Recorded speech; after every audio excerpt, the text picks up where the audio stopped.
Ang mensahe po natin dito ngayon ay kung paano tayo magkikipag-usap ng tama sa ating kapwa-tao, lalo na sa mga may kapangyarihan, at kung tayo ay kakausapin at pwede naman tayong magpakababang loob para maging maayos ang lahat. Sabi niya po kasi dito sa Kawikaan chapter 22 verse 11, ang magiliw na pangusap ay pusong dalisay, pati ang hahari nagiging kaibigan. Halimbawa, kung ikaw ay may kasalanan, magpapakumbaba ka at ikaw ay hingi ng patawad, sabi dito, pati ang hari ay yung magiging kaibigan dahil sa mayroon kang kabutihang isinasabi sa kanya. Kasi kung halimbawa hindi ka magpapakumbaba sa kasalanan mo, at ikaw ay dapat aminin mo na nagkasala ka at hindi ka papatawarin kanya kung ikaw ay nagpapakumbaba.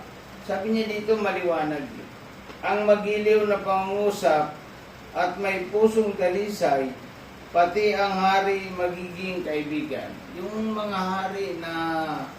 hari na o presidente, na halimbawa tayo ay merong nagawang kasalanan, o makikipag-usap tayo sa kanya, magpakumbaba tayo. Magiliw ang ating mga sagot, ang ating pangungusap. Ito po ay isa rin ito sa magandang aral sa atin na ipakita natin na tayo bilang Kristiyano na mas maganda tayo sumagot. Sumagot tayo ng tama. Hindi yung ang sagot natin ay puro pabalang lamang, puro pabalang. Pagka ikinukorek ang mga question, ikinukorek ang pagtuturo, ay laging pagalit, laging pabala. Hindi po tayo matututo pag ganyan, pati marami tayong magiging kaaway.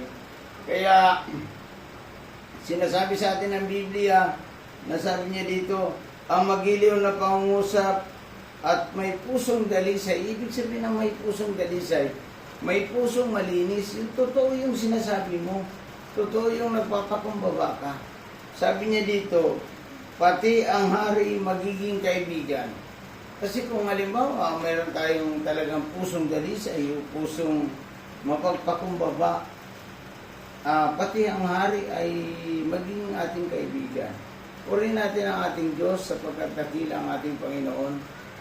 Kung mayroon tayong pusong dalisay, kung paano tayo ay magkikipag-usap ng tama sa ating kapwa-tao, magpakumbaba lang lagi po tayo.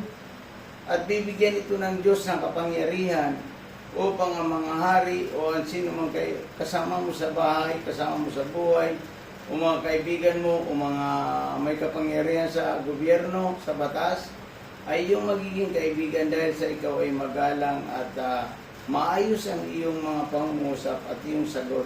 Kasi minsan po hindi nagiging maganda kapag ang salita ng isang tao ay parang pabalang lagi, parang palaban, parang naghahanap lagi ng away. Sabi niya dito malinaw ang magiliw na pangungusap at may pusong dalisay, pati ang hari magiging kaibigan. Kung mayroon tayong malinis na puso, tamang intensyon, at ang ating pananalita ay tama, magiliw, sabi niya, pati ang hari magiging kaibigan. Ngayong umaga pong ito, gusto kong pasalamatan ng Diyos.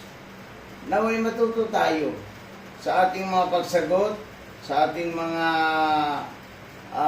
kung tayo kinokonsult tayo sa isang mga bagay na nagawa natin o hindi naman natin nagawa, ay sumagot lang tayo ng tama. Huwag tayong magsinungaling, sumagot tayo ng tama at sasamahan tayo ng ating Panginoon. Kaya purihin natin ang Panginoon ngayong araw na ito, naway may natutunan tayo na itong pagsasalita ng mababang salita ay nakakapagpapawi ng puso, nakakapagpapawi ng galit ng puso. At pati ang iyong hari o ang mga hari sa lupa, o mga presidente, gobernador, senador sa panahon natin ngayon, ay iyong magiging kaibigan. Purihin natin ang Panginoon at pasalamatan ngayong araw na ito.